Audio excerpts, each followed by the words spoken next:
जय जगन्नाथ आम चैनल शिक्षा स्वाध्याय को आपण स्वागत। आज आम दशम श्रेणी साहित्य बहीर प्रबंध जन्मभूमिर प्रश्नोत्तर आलोचना करवा। प्रथमे देखिनवा कौन प्रश्न अच्छे। प्रथमे आम निर्दिष्ट उत्तरमूलक प्रश्न देखिनवा। प्रथम प्रश्न होचे आयु सूर्य यार ठीक व्यासवाक्यटी चिन्ह। ऑप्शन अच्छी आयु और सूर्य, आयु रूपक सूर्य, आयुर सूर्य, आयु अटे सूर्य। आयु सूर्यर ठीक व्यासवाक्य हम आयु रूपक सूर्य। तापर देखिबा धर्मांतर यार विग्रह वाक्य कौन हेब। यार विग्रह वाक्य पई ऑप्शन देछि धर्म और अंतर, धर्मरु अंतर, अन्य धर्म जहाँ ब्रैकेट रे अछि धर्मरु अंतर, धर्मर अंतर। तो धर्मांतर हेउछि उत्तर हेब अन्य धर्म। 3 नंबर प्रश्न हेउछि पुनर्जन्म शब्द पाई निम्नलिखित संधि ठीक संधिटी बाछि लेख। ठीक संधिटी हेब पुनः युक्त जन्म। 4 नंबर प्रश्न हेउछि शुष्क शब्दटी किपरि गठित होइछि। उत्तर हेब ख ऑप्शन टी शुष युक्त क। 5 नंबर अछि निम्नोक्त शब्द गुड़िक मध्यरु शुद्ध शब्दटी बाछि लेख। एठी शारीरिकर बनान तीनोटी रे भूल अछि, गोटिए बनान ठीक अछि जोटा कि ग रे शारीरिक, स रे आकार, र रे दीर्घई, र रे हर्षई तापरे क। तापरे 6 नंबर रे अछि ग्राम मध्यरे एक परिवारत्वर परंपरा स्वरूप निम्नलिखित मध्यरु केउ उक्तिटी ग्रहणीय। क रे अछि लोकंकु डाकी आनी मनोबोध ज्योतिष आदिर व्याख्या सुनाइबा। ख रे अछि रज प्रकृति विभिन्न पर्व मिलेमिशि पालन करिबा। ग रे अछि ग्राम रे जाति वर्ण निर्विशेष रे भाई भौणी कका खुड़ी आदि भाବରେ संपर्क रखिबा। घरे अछि पिंडरे बसी ग्राम को आसुवा अतिथि माननकु कुशल जिज्ञासा करिबा। उत्तर हेब ग्राम रे जाति वर्ण निर्विशेष रे भाई भौणी कका खुड़ी आदि भाବରେ संपर्क रखिबा।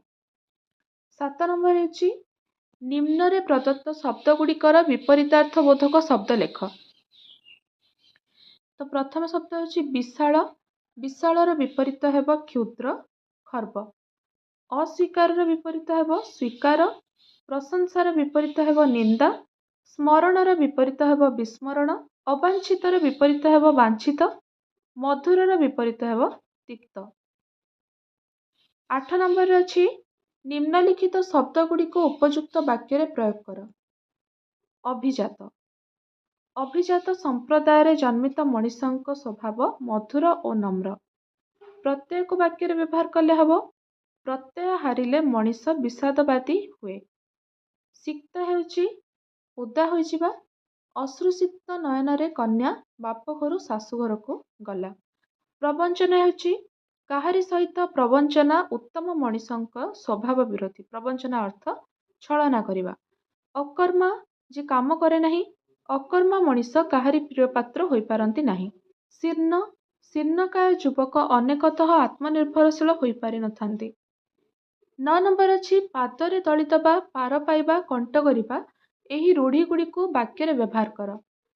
पादरे दलितबा वाक्य रे व्यवहार कले हेब आत्मगर्भी मनीष माने अन्य को पादरे दलितबार स्पर्धा ही पोषण करि पारंती। पार पाइबा संसार रो पार पाइबा पई दुखी मनीष माने भगवान को शरणापन्न होते। कंट करिबा केवल उद्योगी मनीष माने कंट करिबारे पश्चातपद होती नहीं।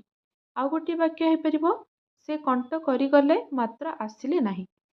10 नंबर हेउछि श्रम को जे जीवन धारणर पंथा बोली ग्रहण करती तांको कहा जाए श्रमजीवी। सेही भली शेषरे जीवी थिबा आउ 5टी शब्द लेख। रूप हेउछि जहार जीविका तांको रूपजीवी कहा जाए। कर्मजीवी जे कर्म करती कर्म जहार जीविका सेमानंकु कर्मजीवी कहा जाए। मत्स्य धरिबा जीविका मत्स्यजीवी। बुद्धिजीवी एवं कृषिजीवी।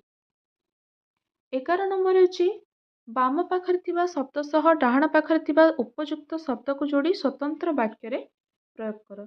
एतिकी शब्द हमको दिया जाइछि ताको हमें ठीक भाव उपयुक्त शब्द सह जोड़िले हेब शस्य श्यामला धरणी, स्वर्ण शीर्ष धान्य, अभ्रंकस प्रासाद, दोलायमान पदपल्लव, स्तूपीकृत मेघ, जुक्तिवादी जीव, अहेतुक व्यथा। ତାକୁ ବାକ୍ୟ ଗଠନ କଲେ ହେବ ଶସ୍ୟ ଶ୍ୟାମଳା ଧରଣୀ। ଶସ୍ୟ ଶ୍ୟାମଳା ଧରଣୀ ମନକୁ ଉଲ୍ଲସିତ କରେ। ସ୍ୱର୍ଣ୍ଣଶୀର୍ଷ ଧାନ୍ୟର ସମ୍ଭାର, କୃଷକର ବର୍ଷକର ପୁଞ୍ଜି। ଅଭ୍ରଙ୍କଶ ପ୍ରାସାଦ। କୃଷ୍ଣ ଦ୍ୱାରକାର ଅଭ୍ରଙ୍କଶ ପ୍ରାସାଦରେ ରହି ଆଉ ଗୋପାଙ୍ଗନାଙ୍କ କଥା ଭାବି ନଥିଲେ। ଦୋଳାୟମାନ ପଦପଲ୍ଲବ। ବ୍ୟାଧ କୃଷ୍ଣଙ୍କ ଦୋଳାୟମାନ ପଦପଲ୍ଲବକୁ ମୃଗୁଣୀର ଲାଲ କାନ ବୋଲି ଭାବିଥିଲା। ସ୍ତୂପୀକୃତ ମେଘ। ଭାଦ୍ରବ ଆକାଶରେ ସ୍ତୂପୀକୃତ ମେଘ ଚିତ୍ରପ୍ରାୟ ଦିଶେ। ଯୁକ୍ତିବାଦୀ ଜୀବ। ମଣିଷ ଏକ ଯୁକ୍ତିବାଦୀ ଜୀବ। ଅହେତୁକ ବ୍ୟଥା। କାହାରି ମନରେ ଅହେତୁକ ବ୍ୟଥା ଦେବା ଏକ ଅନୁଚିତ କାର୍ଯ୍ୟ। ତାପରେ ଦେଖିନେବା କ୍ଷୁଦ୍ର ଉତ୍ତରମୂଳକ ପ୍ରଶ୍ନୋତ୍ତର। ଲେଖକ ଜନ୍ମଭୂମି ପଲ୍ଲୀକୁ ନିଜର ମା ବୋଲି ଭାବିଛନ୍ତି କାହିଁକି? ଉତ୍ତର ହେଉଛି ପ୍ରାବନ୍ଧିକ ଡକ୍ଟର କୃଷ୍ଣଚନ୍ଦ୍ର ପାଣିଗ୍ରାହୀ ତାଙ୍କର ପଲ୍ଲୀ ଗ୍ରାମକୁ ହିଁ ଜନ୍ମଭୂମି ବୋଲି ଗ୍ରହଣ କରିଛନ୍ତି। କାରଣ ସେହିଠାରେ ସେ ପ୍ରଥମେ ଜନ୍ମ ହୋଇଥିଲେ। ସେହି ଜନ୍ମଭୂମି ତାଙ୍କର ମାତା, ଧାତ୍ରୀ ଓ ଶିକ୍ଷୟିତ୍ରୀ। ପଲ୍ଲୀର ଜଳବାୟୁଠାରୁ ଖାଦ୍ୟପେୟ ସବୁକିଛି ତାଙ୍କର ଜୀବନ ଭିତ୍ତି ଓ ଭୂତି। ତେଣୁ ଜନ୍ମଭୂମି ପଲ୍ଲୀକୁ ସେ ମା ଜ୍ଞାନ କରିବା ଏକାନ୍ତ ଯଥାର୍ଥ। 13 ନମ୍ବର ହେଉଛି ଜନ୍ମଭୂମିକୁ ଧାତ୍ରୀ ଓ ଶିକ୍ଷୟିତ୍ରୀ କହିବାର କାରଣ କ'ଣ? ମାତୃଗର୍ଭରୁ ପଡ଼ି ଯେଉଁଠାରେ ସେ ପ୍ରଥମ ପଦପାତ କରିଥିଲେ ତାହା ହିଁ ଲେଖକଙ୍କ ମାତୃଭୂମି ଜନ୍ମଭୂମି। ସେଇଠାରୁ ସେ ପାଇଛନ୍ତି ରୂପରସ ଗନ୍ଧର ସ୍ପର୍ଶ। ଧାତ୍ରୀ ଧାଇ ପରି ତାଙ୍କ କୋଳରେ ତାଙ୍କ ଜୀବନ ବଢ଼ିଛି। ତାଙ୍କ ଶିଶୁପ୍ରାଣ ପରିପୁଷ୍ଟ ହୋଇଛି ସେହି ଭୂମିର ଫଳ, ପୁଷ୍ପ, ଶାକ, ତଣ୍ଡୁଳରେ। ତାରି ପ୍ରତିପାଳନରେ ତାଙ୍କର ଅଭିବୃଦ୍ଧି ଘଟିଛି। ତେଣୁ ଜନ୍ମଭୂମି ତାଙ୍କ ପାଇଁ ଧାତ୍ରୀ ଓ ମାତା। ସେଇଠାରୁ ତାଙ୍କ ଚୈତନ୍ୟ ଉଦୟ ହୋଇଛି। ସେଥିପାଇଁ ପଲ୍ଲୀଭୂମି ତାଙ୍କ ଶିକ୍ଷୟିତ୍ରୀ। 14 ନମ୍ବର ପ୍ରଶ୍ନ ହେଉଛି ଏ ସମସ୍ତ ମୋର ଜନ୍ମଭୂମି। ଏହି ବାକ୍ୟାଂଶରେ ଏ ସମସ୍ତ କାହାକୁ ବୁଝାଉଛି? ପ୍ରାବନ୍ଧିକ କୃଷ୍ଣଚନ୍ଦ୍ର ପାଣିଗ୍ରାହୀ ତାଙ୍କ ଲିଖିତ ଜନ୍ମଭୂମି ପ୍ରବନ୍ଧରେ ଏହି ପ୍ରସଙ୍ଗର ଅବତାରଣା କରିଅଛନ୍ତି। ପ୍ରାବନ୍ଧିକ ପ୍ରଥମେ ଜନ୍ମଭୂମିର ସଂଜ୍ଞା ନିର୍ଦ୍ଧାରଣ କରିଛନ୍ତି। ବିଶାଳ ପୃଥିବୀ, ବିଶାଳ ଏସିଆ ମହାଦେଶ, ବିଶାଳ ଭାରତବର୍ଷ, ଓଡ଼ିଶାର ଦେଶ ବା ତାଙ୍କର ଜନ୍ମସ୍ଥାନ ପଲ୍ଲୀଗ୍ରାମ, ବ୍ୟାପକ ଅର୍ଥରେ ଏ ସମସ୍ତ ତାଙ୍କ ପାଇଁ ଜନ୍ମଭୂମି ବୋଲି ପ୍ରାବନ୍ଧିକ ମତବ୍ୟକ୍ତ କରିଛନ୍ତି। 15 ନମ୍ବର ପ୍ରଶ୍ନ ହେଉଛି ବୟସ ବଢ଼ିବା ସହ ଲେଖକଙ୍କର ଜନ୍ମଭୂମି ସହିତ ସମ୍ପର୍କ କିପରି ହେଉଛି ବୋଲି ସେ କହିଛନ୍ତି। ଆୟୁଷ ଯେତେ ଗଡ଼ି ଚାଲେ ଲେଖକଙ୍କର ଜନ୍ମଭୂମି ପଲ୍ଲୀଗ୍ରାମ ସହିତ ସମ୍ବନ୍ଧ ବେଶୀ ଘନିଷ୍ଠ ହେବା କଥା, କିନ୍ତୁ ସମ୍ବନ୍ଧ ଦିନକୁ ଦିନ କ୍ଷୀଣ ହୋଇଯାଉଛି। ସମୟ ସ୍ରୋତରେ ଲେଖକ କିପରି ଭାସି ଚାଲିଛନ୍ତି? ଉତ୍ତର ହେବ ଲେଖକ ସମୟ ସ୍ରୋତରେ ନିଃସହାୟ ଶୁଷ୍କ ତୃଣ ପରି ଭାସି ଚାଲିଛନ୍ତି। 17 ନମ୍ବର ପ୍ରଶ୍ନ ହେଉଛି ଜନ୍ମଭୂମିର କେଉଁ ରୂପ ଲେଖକଙ୍କ ଆଖି ଆଗରେ ଭାସିଯାଏ? ଉତ୍ତର ହେବ ଲେଖକଙ୍କର ଜନ୍ମଭୂମି ଶାଳ ଅରଣ୍ୟ ମଧ୍ୟରେ ସୁଶୋଭିତ ଏକ କ୍ଷୁଦ୍ର ଗ୍ରାମ। ତାହା କୂଳରେ ନଦୀ ପ୍ରବାହିତ। ମୟୂରଭଞ୍ଜ ଥିଲା ଭଞ୍ଜ ରାଜାମାନଙ୍କର ସାମ୍ରାଜ୍ୟ ବା ଶାସନାଧୀନ। ସେମାନଙ୍କର କୀର୍ତ୍ତିରେ ଏହି ରାଜ୍ୟ ଥିଲା ଭାସ୍ୱର। ତେଣୁ ତାଙ୍କର ଜନ୍ମଭୂମି ହେଉଛି ଭଞ୍ଜ କୀର୍ତ୍ତି କିରୀଟିନୀ। 18 ନମ୍ବର ହେଉଛି ଧର୍ମାନ୍ତର ପରେ ଲୋକର କି ପରିବର୍ତ୍ତନ ହୋଇଥାଏ? ଉତ୍ତର ହେଉଛି ଧର୍ମାନ୍ତର ଗ୍ରହଣ କଲା ପରେ ବହୁ ଧର୍ମାନ୍ତର ଦୀକ୍ଷିତ ବ୍ୟକ୍ତି ଧର୍ମ ପାଖରେ ନିଜର ସମସ୍ତ ବ୍ୟକ୍ତିତ୍ୱକୁ ଉତ୍ସର୍ଗ କରିଦିଅନ୍ତି। ସେମାନଙ୍କର ଭାଷା, ଆଚାର, ବ୍ୟବହାର, ବେଶଭୂଷା ସବୁକିଛି ବଦଳିଯାଏ। ଏପରିକି ସେମାନେ ଜନ୍ମଭୂମିକୁ ମଧ୍ୟ ଭୁଲି ଯାଆନ୍ତି। ଶିକ୍ଷା ସମାପନ ପରେ ସେମାନଙ୍କର ସେହି ପୁନର୍ଜନ୍ମ ଘଟେ। 19 ନମ୍ବର ପ୍ରଶ୍ନ ହେଉଛି ପଲ୍ଲୀରେ ଏକ ପରିବାରତ୍ୱ ଗଢ଼ି ଉଠିବାର କି ପ୍ରମାଣ ମିଳେ? ଉତ୍ତର ହେବ ଉଚ୍ଚ ଗ୍ରାମମାନଙ୍କରେ ଏକ ପରିବାରତ୍ୱର ପରମ୍ପରା ପ୍ରଚଳିତ। ଗ୍ରାମର ସମସ୍ତ ଲୋକେ ଜାତି, ବର୍ଣ୍ଣ, ଧର୍ମ ନିର୍ବିଶେଷରେ ପରସ୍ପରକୁ ଦାଦା, ଭାଇ, ଖୁଡ଼ୀ, ମଉସା, ସାଆନ୍ତ ଆଦି ଭାବରେ ଡାକିଥାନ୍ତି। ଏହାଦ୍ୱାରା ଏକ ଆତ୍ମୀୟ ଭାବ ପରିଲକ୍ଷିତ ହୁଏ। 20 ନମ୍ବର ହେଉଛି ସାର ମାଉସୀ ଲେଖକଙ୍କୁ ଆଗେ କ'ଣ କହି ପଚାରୁଥିଲା? ଉତ୍ତର ହେବ ସାର ମାଉସୀର ଘର ଗାଁ ମୁଣ୍ଡରେ। ଲେଖକ ପାଠ ପଢ଼ୁଥିବା ବେଳେ ତାଙ୍କୁ ଦେଖିଲେ ପଚାରୁଥିଲା କେବେ ଆସିଲୁ ବାପା। ଏହି ସ୍ନେହବୋଳା ସମ୍ବୋଧନ ଲେଖକଙ୍କୁ ଆହ୍ଲାଦିତ କରୁଥିଲା। 21 ନମ୍ବର ପ୍ରଶ୍ନ ହେଉଛି ସାର ମାଉସୀର ପ୍ରଶ୍ନ ପଚାରିବାରେ କି ପରିବର୍ତ୍ତନ ଆସିଛି? ଲେଖକ ସହରରୁ ଫେରିଲେ ସାର ମାଉସୀ ଗାଁ ମୁଣ୍ଡ ଘର ବାରଣ୍ଡାରେ ବସି ପଚାରୁଥିଲା କେବେ ଆସିଲୁ ବାପା। ଏଥିରେ ଥିଲା ଅନାବିଳ ଆତ୍ମୀୟତା। ମାତ୍ର ପରିବର୍ତ୍ତିତ ପରିସ୍ଥିତିରେ ଲେଖକ ତା ଦୃଷ୍ଟିରେ ସହରୀ ବାବୁ ପାଲଟି ଯାଇଛନ୍ତି। ସେ ତାଙ୍କୁ ଆଉ ବାପା ସମ୍ବୋଧନରେ ସମ୍ବୋଧିତ କରିପାରି ନାହିଁ। ଏବେ ତାଙ୍କୁ ଦେଖିଲେ ପଚାରୁଛି କେବେ ଆସିଲୁ ବାବୁ। ଗୋବିନ୍ଦ ଭାଇ କି ପ୍ରକାର ଲୋକ? ଉତ୍ତର ହେବ ଗୋବିନ୍ଦ ଭାଇର ଘର ଗାଁ ମଝିରେ ଅବସ୍ଥିତ। ସେ ଥିଲା ଆଜୀବନ ଅକର୍ମା ଓ ଅବିବାହିତ। ସେ ତାହା ସେହି କ୍ଷୁଦ୍ର କୁଟୀରଟିକୁ ଦୁର୍ଗ କରି ସମଗ୍ର ବିଶ୍ୱ ବିରୁଦ୍ଧରେ ବିଦ୍ରୋହ ଘୋଷଣା କରି ଆସିଥିଲା। 23 ନମ୍ବର ପ୍ରଶ୍ନ ହେଉଛି, ଗୋବିନ୍ଦ ଭାଇ ଲେଖକଙ୍କୁ କୁଟୀରରେ ବସାଇ କି ପ୍ରକାର ବ୍ୟବହାର ଦେଖାଉଥିଲେ? ଆଗରୁ ଗାଁକୁ ଗଲେ ଅକର୍ମା ଆଖ୍ୟାୟିତ ଗୋବିନ୍ଦ ଭାଇ ତା କୁଟୀରକୁ ଲେଖକଙ୍କୁ ପାଛୋଟି ନେଇ ମନବୋଧ ଚୌତିସା ପଢ଼ି ବୁଝାଉଥିଲା। ଲେଖକଙ୍କୁ ସମ୍ମାନର ସହ ସମ୍ଭାଷଣ କରୁଥିଲା। ମାତ୍ର ଏବେ ତାର ସେ ଆତ୍ମୀୟତାର ପୂର୍ବ ପ୍ରତ୍ୟୟ ଲେଖକ ଆଉ ଲକ୍ଷ୍ୟ କରିପାରୁନାହାନ୍ତି। 24 ନମ୍ବର ପ୍ରଶ୍ନ ହେଉଛି, ଗ୍ରାମଟି ଯାକ ନବାଗତ ଅତିଥିରେ ପରିପୂର୍ଣ୍ଣ ହୋଇଗଲାଣି। ଏଠାରେ କେଉଁ ନବାଗତ ଅତିଥିଙ୍କ କଥା ଲେଖକ କହିଛନ୍ତି? ଉତ୍ତର ହେବ, ଗ୍ରାମରେ ବହୁ ଶିଶୁଙ୍କର ଏକତ୍ର ସମାବେଶ। ସେମାନଙ୍କ ମଧ୍ୟରୁ ଅନେକ କ୍ଷୀଣ ସ୍ୱାସ୍ଥ୍ୟ ଓ ଦେଖିବାକୁ ବିକଳାଙ୍ଗ। କେତେକ ଅତ୍ୟନ୍ତ ଅପରିଷ୍କାର ଓ ଅପରିଚ୍ଛନ୍ନ। ଆଉ କେତେଜଣ ଉଲଗ୍ନ ଭାବରେ ଦଣ୍ଡାୟମାନ ହୋଇଥାନ୍ତି। ସେମାନେ ଲେଖକଙ୍କୁ ଦେଖିଲେ ବିସ୍ମିତ ହୋଇ ଚାହିଁ ରହିଥାନ୍ତି ଏବଂ ଲେଖକଙ୍କ ଦୃଷ୍ଟିରେ ଉକ୍ତ ସମସ୍ତ ଶିଶୁ ସମ୍ପୂର୍ଣ୍ଣ ନବାଗତ ବୋଧ ହୁଅନ୍ତି। 25 ନମ୍ବର ପ୍ରଶ୍ନ ହେଉଛି, ଗ୍ରାମର ଶିଶୁ ସମାବେଶ ଉପରେ ଲେଖକ କି ଅଭିମତ ଦେଇଛନ୍ତି? ଉଚ୍ଚଶିକ୍ଷିତ ଯୁବକ ପଲ୍ଲୀଗ୍ରାମ ଛାଡ଼ି ଆଧୁନିକ ଶିକ୍ଷା ଗ୍ରହଣ କରିବା ପରେ ପଲ୍ଲୀଗ୍ରାମକୁ ଜୀବିକା କରିବା ପାଇଁ ଫେରେ ନାହିଁ। ସହର ହୋଇଯାଏ ତାର ଆବାସସ୍ଥଳୀ।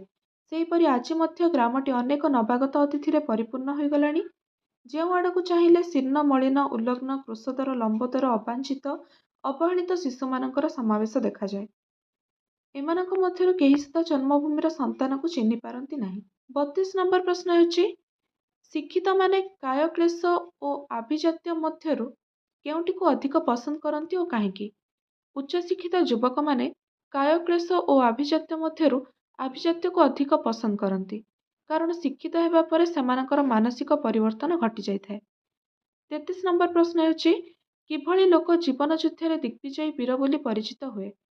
ମାନବର ସମସ୍ତ ନୀତିକୁ ପାଦରେ ତଳି ଦେଇ ଊର୍ଦ୍ଧ୍ୱଶ୍ୱାସରେ ଧାଇଁ ଯେ ଯେତେ ବେଶୀ ଏହି ଦୀର୍ଘ ବ୍ୟବଧାନକୁ କମ୍ କରିପାରେ, ସେ ସେତେ ବେଶୀ ଜୀବନ ଯୁଦ୍ଧର ଦିଗ୍ବିଜୟୀ ବୀର ବୋଲି ପରିଚିତ ହୁଏ। 34 ନମ୍ବର ପ୍ରଶ୍ନ ହେଉଛି, ଗ୍ରାମର ବିଦ୍ୟାର୍ଥୀମାନଙ୍କ ସମ୍ପର୍କରେ କି ପ୍ରକାର ଧାରଣା ପ୍ରଥମେ ସୃଷ୍ଟି ହୋଇଥାଏ? ଉତ୍ତର ହେଉଛି, ଗ୍ରାମର ବିଦ୍ୟାର୍ଥୀମାନେ ଆପଣାର ପିତାମାତାଙ୍କ ଆଶା ଭରସାର ସ୍ଥଳ ହୋଇ ଗ୍ରାମ ବୃଦ୍ଧମାନଙ୍କର ପ୍ରଶଂସାର ପାତ୍ର ହୁଅନ୍ତି। ସେମାନେ ଗ୍ରାମର ଗୌରବ ରୂପେ ଗ୍ରାମଭୂମି ମଣ୍ଡନ କରିଥାନ୍ତି। 35 ନମ୍ବର ପ୍ରଶ୍ନ ହେଉଛି, ଶିକ୍ଷିତମାନଙ୍କ ଗ୍ରାମ ଛାଡ଼ି ପଳାଇଯିବା ସହ କେଉଁ ପୌରାଣିକ କଥାର ତୁଳନା କରାଯାଇଛି? ଉତ୍ତର ହେବ, ଶିକ୍ଷିତମାନଙ୍କର ଗ୍ରାମ ଛାଡ଼ି ପଳାଇବା ସହ କୃଷ୍ଣଙ୍କ ଗୋପରୁ ମଥୁରା ପଳାୟନ ଜନିତ ପୌରାଣିକ କଥାର ତୁଳନା କରାଯାଇଛି।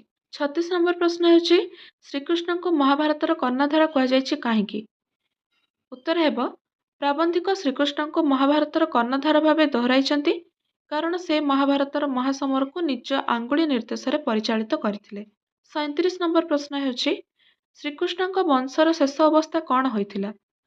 ଉତ୍ତର ହେବ, ଶ୍ରୀକୃଷ୍ଣ 3 ଦିନ ମଧ୍ୟରେ ଫେରିବେ ବୋଲି କହି ମଥୁରା ଯାଇଥିଲେ ମଧ୍ୟ ଆଉ ନ ଫେରି ଦ୍ୱାରକାରେ ଅବସ୍ଥାନ କଲେ। ନୂତନ ଦ୍ୱାରକା ପ୍ରାସାଦରେ ସେ ଅଷ୍ଟପାଟ ବଂଶୀ ଓ ବହୁ ସନ୍ତାନ ସନ୍ତତିଙ୍କ ସହିତ କିଛି କାଳ ରହିଲେ। କୃଷ୍ଣ ବିଚ୍ଛେଦ ନନ୍ଦ, ଯଶୋଦା ଓ ଗୋପାଙ୍ଗନାମାନଙ୍କ ମନରେ ଅତ୍ୟନ୍ତ ଦୁଃଖ ଓ ନୈରାଶ୍ୟ ସୃଷ୍ଟି କରିଥିଲା। ଶ୍ରୀକୃଷ୍ଣ ଦ୍ୱାରକା ପ୍ରାସାଦ ସମୁଦ୍ର ଜଳରେ ଲୀନ ହେଲା।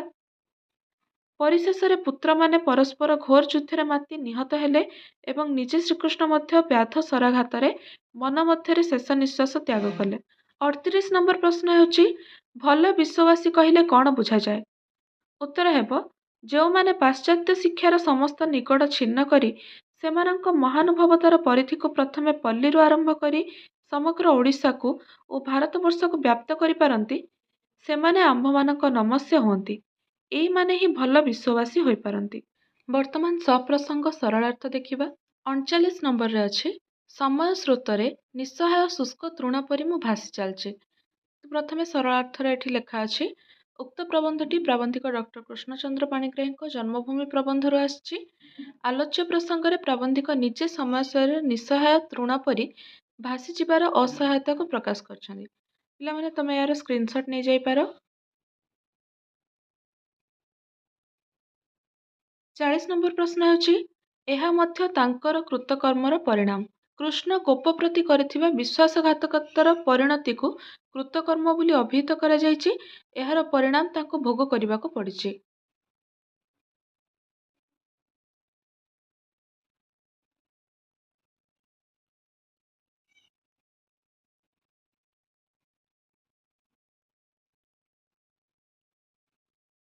ଏହାର ସ୍କ୍ରିନଶଟ୍ ନେଇଯାଅ।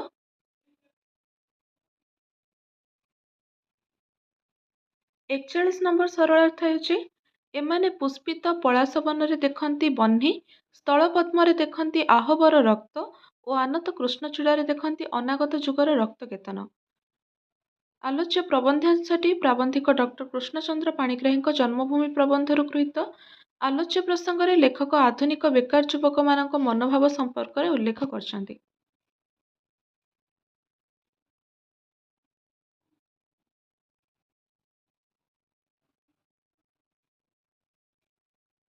ଆମର ସପ୍ରସଙ୍ଗ ସରଳାର୍ଥ ସରିଯାଇଛି। ବର୍ତ୍ତମାନ ଦୀର୍ଘ ଉତ୍ତରମୂଳକ ପ୍ରଶ୍ନ ଉତ୍ତରରେ 42 ନମ୍ବରରେ ଅଛି ପଲ୍ଲୀକୂଳକୁ ଫେରିଯିବାରେ ତାଙ୍କର ନୈତିକ ସାହସ ନାହିଁ ବୋଲି ଲେଖକ କାହିଁକି କହିଛନ୍ତି? କିମ୍ବା ଜନ୍ମଭୂମି ପ୍ରବନ୍ଧରେ କେଉଁ କାରଣରୁ ଲେଖକ ନିଜ ଜନ୍ମମାଟିକୁ ଫେରିବାର ସାହସ ଜୁଟାଇ ନାହାନ୍ତି? ଦର୍ଶାଅ। ତ ପିଲାମାନେ ଏହି ପ୍ରଶ୍ନୋତ୍ତରର ସ୍କ୍ରିନଶଟ୍ ନେଇଯାଅ।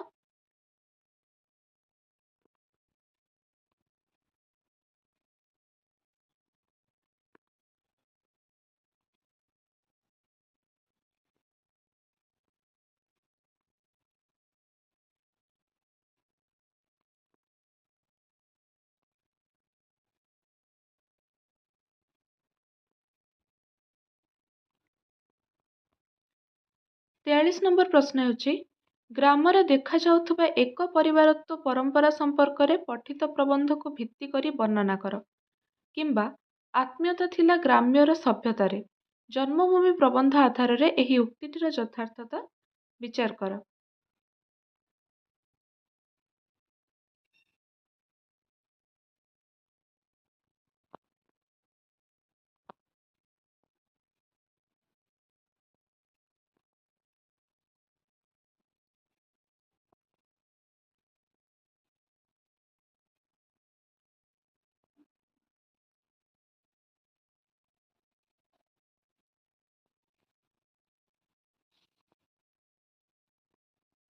ଚଉରାଳିଶ ନମ୍ବର ପ୍ରଶ୍ନ ହେଉଛି ମନୁଷ୍ୟକୁ ବହୁ ପରିମାଣରେ ପରମ୍ପରାର ଦାସ ବୋଲି କହିବାର ଯଥାର୍ଥତା କ'ଣ?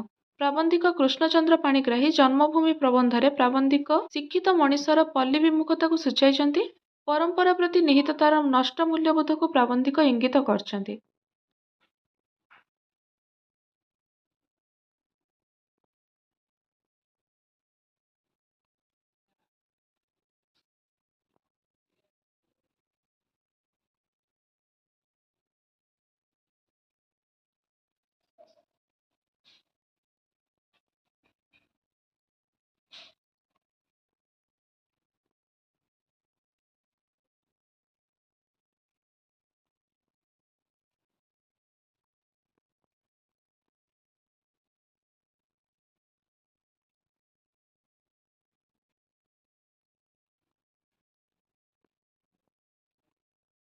ପଇଁଚାଳିଶ ନମ୍ବର ପ୍ରଶ୍ନ ହେଉଛି ପଲ୍ଲୀର ଶିକ୍ଷିତ ସମ୍ପ୍ରଦାୟ ଓ ଶ୍ରୀକୃଷ୍ଣଙ୍କ ମଧ୍ୟରେ ତୁଳନା କେତେଦୂର ଯୁକ୍ତିଯୁକ୍ତ ବୁଝାଇ ଲେଖ। କିମ୍ବା ଜନ୍ମଭୂମି ପ୍ରବନ୍ଧରେ ଲେଖକ ଶିକ୍ଷିତ ସମ୍ପ୍ରଦାୟର ପଲ୍ଲୀ ତ୍ୟାଗ ଘଟଣାକୁ ଶ୍ରୀକୃଷ୍ଣଙ୍କର ଗୋପ ପରିହାର ସହ କିପରି ତୁଳନା କରିଛନ୍ତି ଦର୍ଶାଅ।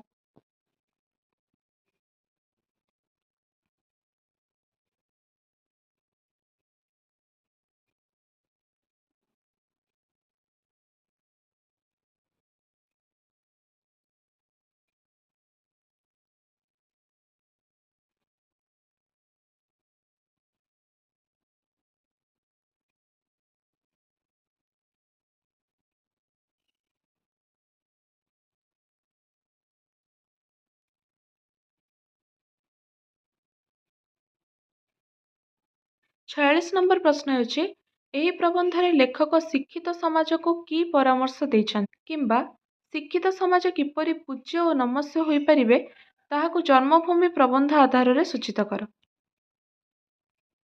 ତ ଉତ୍ତର ଏଠି ଲେଖାଯାଇଛି ପ୍ରାବନ୍ଧିକ ଡକ୍ଟର ପାଣିଗ୍ରାହୀଙ୍କ ଜନ୍ମ ହେଉଛି ମୟୂରଭଞ୍ଜ ଜିଲ୍ଲାର ଏକ ପଲ୍ଲୀ ଗ୍ରାମରେ। ସେ ଉଚ୍ଚଶିକ୍ଷା ଲାଭ କରିବା ପରେ ସରକାରୀ ଚାକିରିରେ ନିଯୁକ୍ତି ପାଇ ସହରରେ ଅବସ୍ଥାନ କରିଛନ୍ତି। ସୁତରାଂ ନିଜ ଜନ୍ମଭୂମି ପଲ୍ଲୀଗ୍ରାମ ସହିତ ତାଙ୍କର ସମ୍ପର୍କ ଛିନ୍ନ ହୋଇଛି। ତଥାପି ନିଜ ଜନ୍ମଭୂମିର ସ୍ମୃତି ତାହାଙ୍କ ମନରୁ ଅପସରି ଯାଇନାହିଁ।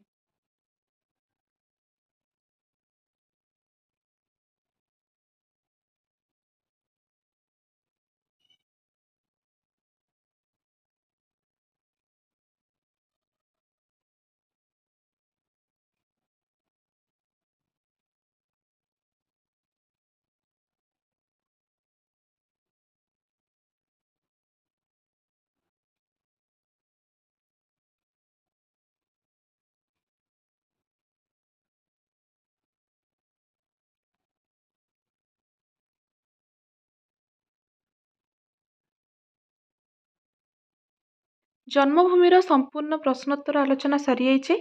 ଭିଡ଼ିଓ ଭଲ ଲାଗିଥିଲେ ଭିଡ଼ିଓକୁ ଲାଇକ୍ କରନ୍ତୁ, ଚ୍ୟାନେଲ୍ ସବସ୍କ୍ରାଇବ୍ କରନ୍ତୁ। ଧନ୍ୟବାଦ। ଜୟ ଜଗନ୍ନାଥ।